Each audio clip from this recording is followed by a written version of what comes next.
Hi friend, সবাই কেমন আছো? আশা করি সবাই ভালো আছো।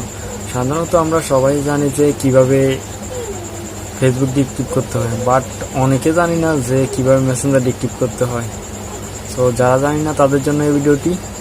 আর এটি জানতে চাইছে আমার কাছে আমার রিয়াদ ভাই আর জানতে চাইছে যে কীভাবে মেসেঞ্জার ডিএক্টিভ করতে হয়, ওটা নিয়ে একটা ভিডিও বানাতে। তো তার জন্য এই ভিডিওটি তৈরি করা।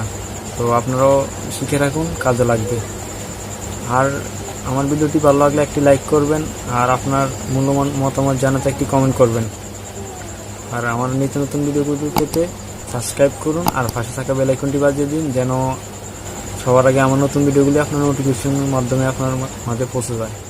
তো চলুন শুরু করা যাক।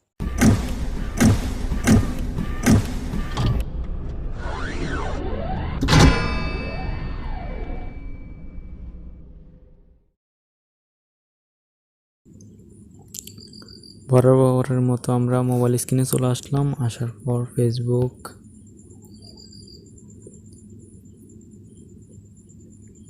Account settings. নেট একটু স্লো, সো একটু লেট হচ্ছে। আমি আন্তরিকভাবে দুঃখিত লেট হওয়ার কারণে। ডিএক্টিভ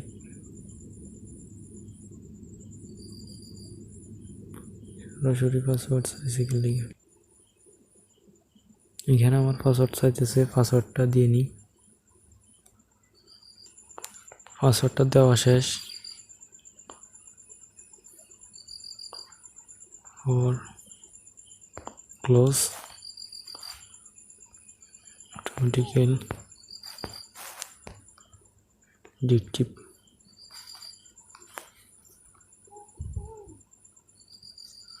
ডিএক্টিভ হচ্ছে।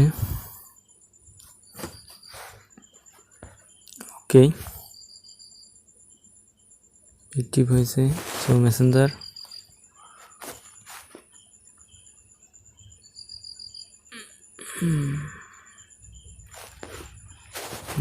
এখনো শো করতেছে। কন্টিনিউ।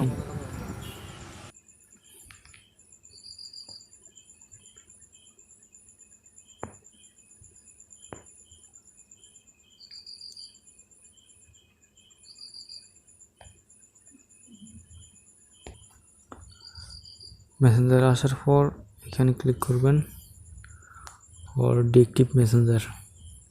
অনেক সময় আমাদের ফেসবুক আইডি ডিএক্টিভ করার পরও মেসেঞ্জারটি অ্যাক্টিভ থাকে। মেসেঞ্জারে মেসেজ পাঠালে মেসেজ ডেলিভারি হয়।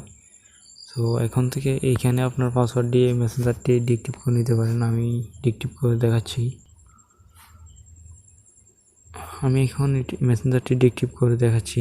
দেখেন, পাসওয়ার্ড দেওয়া শেষ। সরি, রং পাসওয়ার্ড।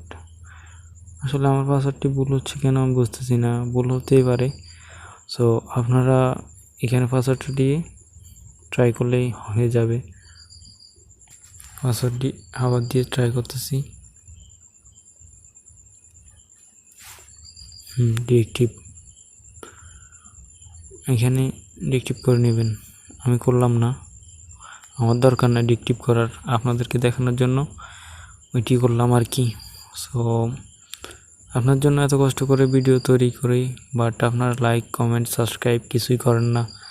দয়া করে লাইক কমেন্ট সাবস্ক্রাইব করবেন, আর আপনার মতামত জানাবেন। ধন্যবাদ সবাইকে।